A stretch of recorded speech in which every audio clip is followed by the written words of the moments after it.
this is Karen, and I want to talk to you about the nuances of managing individual bills when it comes to rolling over to a new session. So this is very in the weeds, but I want to explain why things are how they are, which will help you understand better what to do.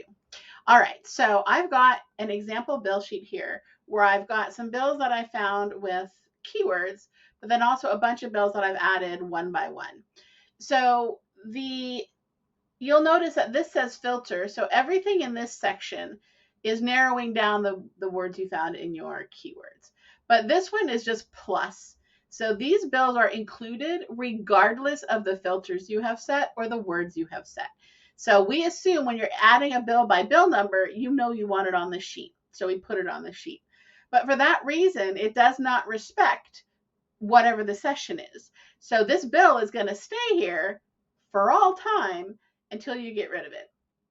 Of course, you can just hide it, and that's fine. So you can go to the bill sheet and hide it, but that's not ideal, right? You'd really rather just get rid of these if you don't need them so that you can keep this tidy. So we built this remove out of session bills tool, which we affectionately called the OOSB, OOSB, the OOSB. So this is the OOSB. So if I hover over remove, it highlights for me the bills that are actually from old sessions. So I'm looking at this in November of 2023. So the 2023 sessions are the ones we consider current, whether the sessions are over or not. So these bills are the ones that we think are from old years. And then this Alabama bill at the end, it stayed gray. So that one is actually from 2023 and it's a current bill. Or it's possible it's a pre-file for 2024. But whatever it is, it's not old. Okay, so if I click this remove, it will just get rid of all of those old bills. So I'm going to do that. Okay, and so now I've got it all down to just the current bills. Now, if this bill is 2023, then in January, I'm going to want this one to go away too. So if I come back in January, it will show all the 2023 bills as old and turn them red. But it does know we're in the middle of a biennium, right? So for states that are 2-year states, about half the states, it knows that those are 2-year states. It won't turn those bills red because they're still valid. But for states that are 1-year states, then the 2023 bills are no longer valid. And those are the ones that'll turn red. So it'll sort through all of that for you and highlight for you which ones need to go.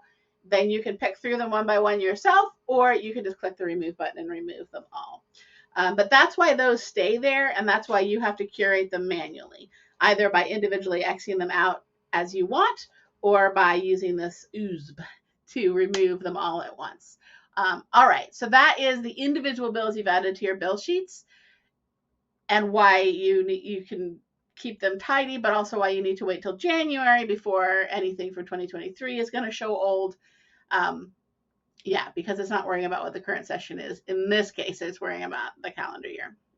Okay, so now if I go back to my bill sheets, I have another bill sheet. So I have been working on curating these financial literacy bills. Great. So I've got some bills that I think are interesting, and I have hidden the bills that I don't think are interesting that I didn't need on this sheet. And so you probably have a good list of hidden bills as well. Now, these hidden bills are going to be way back in time. So some of these are really quite old, and they're just no longer valid. The reason they're still here, even though my bill sheet says current session, is because when you hide a bill, when you X a bill out and put it onto this hidden sheet, it's going to stay here, whether or not it still applies to your current sheet. So even when we roll into the new year, all these old hidden bills stay here. And the reason is we don't check the hidden bills against your query, because if you change your query and misspell a word and put in like a, olive word and spell it wrong and you get 0 bills back, well, when you fix that spelling and bring all the bills back, you don't want to have to hide everything again. So we leave these here regardless of your query, so that exactly that case, if you accidentally mess something up and you bring them back, we still remember what you hid. So these don't get changed automatically. You need to come and change them when you're ready and you're confident that you don't need these hidden bills anymore. So usually that will be after you roll over your sheet. So if you have saved your sheet and rolled it over, then you can go ahead and clear out the old bills from the new sheet because you know you have everything saved on the old sheet just in case you need it. All right, so on the hidden tab, I've got two buttons. So clear all removes everything I've hidden. I probably don't want to do that, especially now in the middle of a 2-year sessions, because only some of these are not relevant. For all the 2-year states, the things I've hidden, you want to leave hidden because you're still following those bills. So instead, we also have this clean all button, which is quite a subtle thing. So what this does is it compares the bills on this sheet to your query. So if your query says current session, it'll remove everything here that is no longer in a current session. If your bill sheet has certain search terms, and those have changed a little bit over time, it'll remove any bills here that actually don't meet that search anymore. Or if you have changed the states around, it'll remove everything here that's no longer matches those states. So this is how you can clean out your hidden list and keep it relevant. Because even though they're hidden, you might want to come in here and look for amended bills. You might want to come in here and just review what was hidden. So it's best if these bills really are just the hidden bills that are relevant to this topic.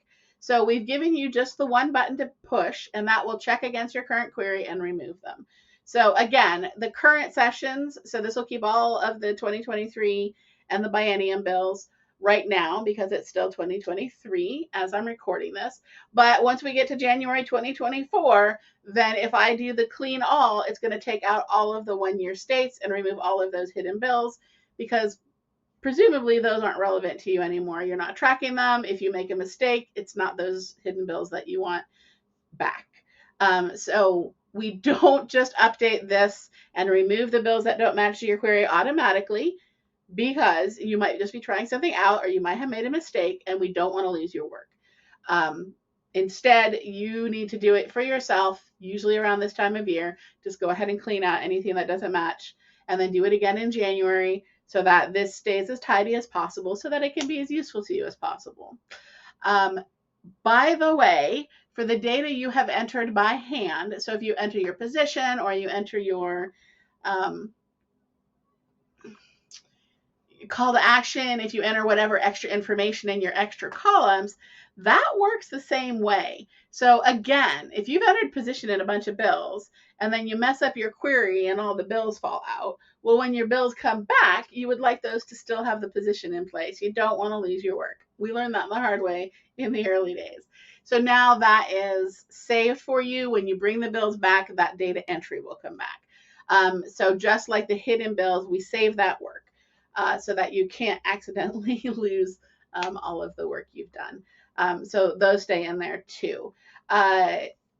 You don't have a way to clean that out. We just sort of do it automatically about once a year. So as long as you don't screw your query up right the minute we're doing it, you should never lose data. All right, so that is how that works, why that works that way, and the two tools that you can just remove everything that's not relevant anymore with one button push. But I want you to understand exactly what this button is doing so that you can confidently push it at the right time. So clear all removes everything. You probably don't want to do that. Clean all compares it to the thing and cleans out anything that doesn't match your search anymore. All right, hopefully that makes sense and hopefully that helped clarify any questions you've got about how to manage the individual bills that stay stuck from year to year. The bills you've added one by bill number and the bills you've hidden, which stay stuck for a different reason. Okay, cheers.